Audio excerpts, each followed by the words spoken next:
This is the Edgefield Broadcast Network, bringing you the important news of the day. Shooter at Houston megachurch had lengthy criminal history including weapons charges, police say. A woman who walked into a popular Texas megachurch Sunday afternoon with a long gun and her 7-year-old son opened fire before she was killed by law enforcement officers on scene. The gunfire left the child in critical condition and another man injured, officials said. Authorities are now probing the shooting at televangelist and Pastor Joel Osteen's Lakewood Church, roughly 6 miles from downtown Houston. The woman, identified in a search warrant as Janessa Yvonne Moreno, 36, entered the church shortly before the p.m., wearing a trench coat and backpack and opened fire, Houston Police Chief Troy Finner said in a Sunday afternoon news conference. Officers shot and killed her in self-defense after she pointed her weapon at them, according to the search warrant released Monday by the Montgomery County District Attorney's Office. Her son was shot in the head during the shooting and remains in the hospital Monday in critical condition, the police chief said. It's unclear who fired the shot that injured the child. CNN has reached out to police for more information. Police have not shared details about a possible motive in the shooting. The injured man was shot in the leg, sought treatment at a hospital and was released, Finner said Monday. The search warrant identified him as Tom George Thomas. The gunfire unfolded while the church was in between services and preparing to go into a Spanish service, Osteen said in Sunday's news conference. I can only imagine if it would have happened during the 11 o'clock service, he said. The shooting is just the latest instance of gun violence disrupting American life at places once considered safe. This one was at a place of worship. Others have been at schools, grocery stores, outlet malls, hospitals, college campuses, and house parties. 2 off-duty law enforcement officers confronted the shooter.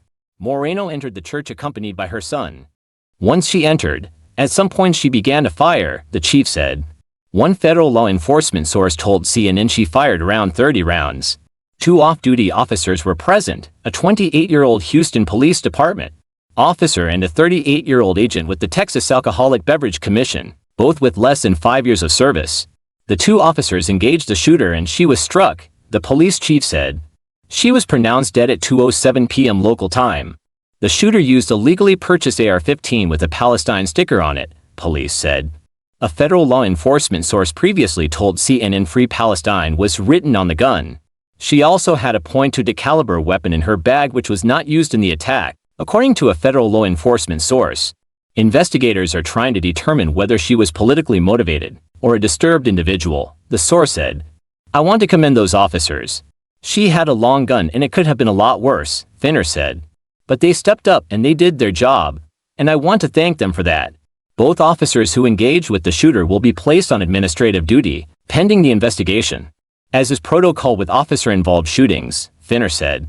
It's traumatic not only for our community but it's certainly traumatic for the officers, who had to take a life, and we worry about their mental health as well, so our prayers are with them, Houston Fire Chief Samuel P. said in Sunday's news conference. Shooter had history of criminal charges and mental health problems. Information from Moreno's social media accounts and local authorities paints a portrait of a single mother with a history of mental health challenges, going through the ups and downs of trying to turn her life around and launch a business. During a Monday news conference, Houston Homicide Commander Christopher Hassick said the shooter used multiple aliases, including both male and female names. Moreno was put under an order for emotional detention in 2016, and she has a mental health history documented by Houston police, Hassick said. Records from the Texas Department of Public Safety show Moreno had a string of arrests for minor offenses over the last 2 decades, including possession of marijuana and assault, illegal possession of a weapon, resisting arrest and a forgery charge. But in her 30s, she described herself on social media as the founder of a real estate and financial services firm.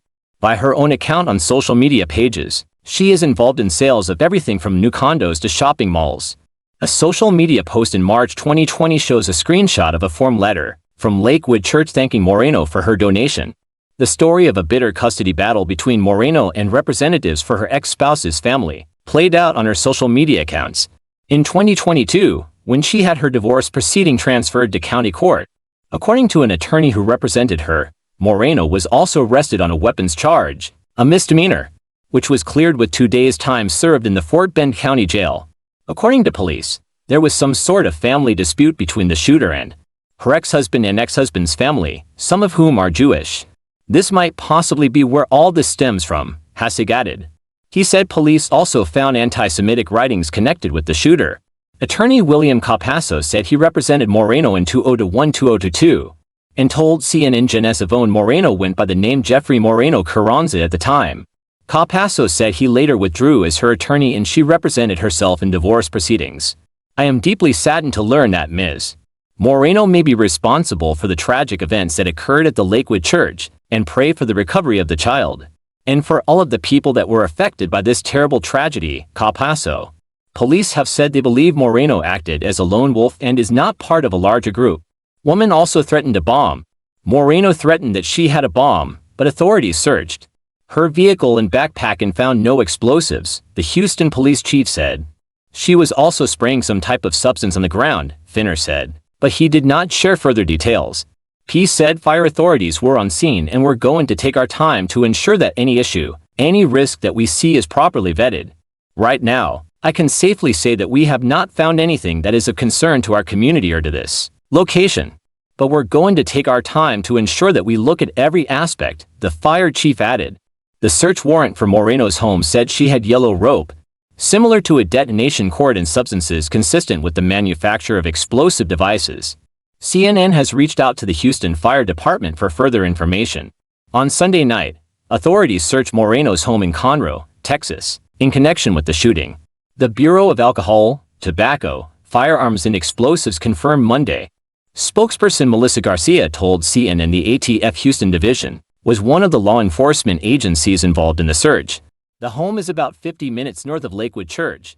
The warrant includes searching for any ammunition, firearms, explosives, cell phones, and computers in the home, among other items.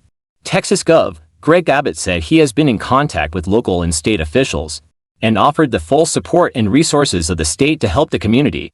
Join Cecilia and me in praying for his community during this difficult time, and for the brave men and women in blue who acted quickly to respond to this tragedy, Abbott added. Witness describes a erratic sound of shots and screaming. With a background in television production, Austin took over his father's church in 1999 and built a huge following. His services draw 45,000 attendees to the church weekly. In addition to people around the nation who tune in for online and television sermons, according to his website. We're devastated, Austin said. We've been here 65 years and to have somebody shooting at your church. Soon after, she told the news station, she heard repeated bangs, almost like mechanical sounds. It almost sounded like folding tables were being dismantled and dropped to the floor, she said. But they were erratic. Then, the woman said she heard another set of gunshots and saw people screaming and running. She ran into a room and squeezed inside with multiple other people, including a child. The group put 2 large wooden slats on the door to keep it from opening, and then they began to pray. We were thankful, she said. We could have been a casualty. We could have been shot.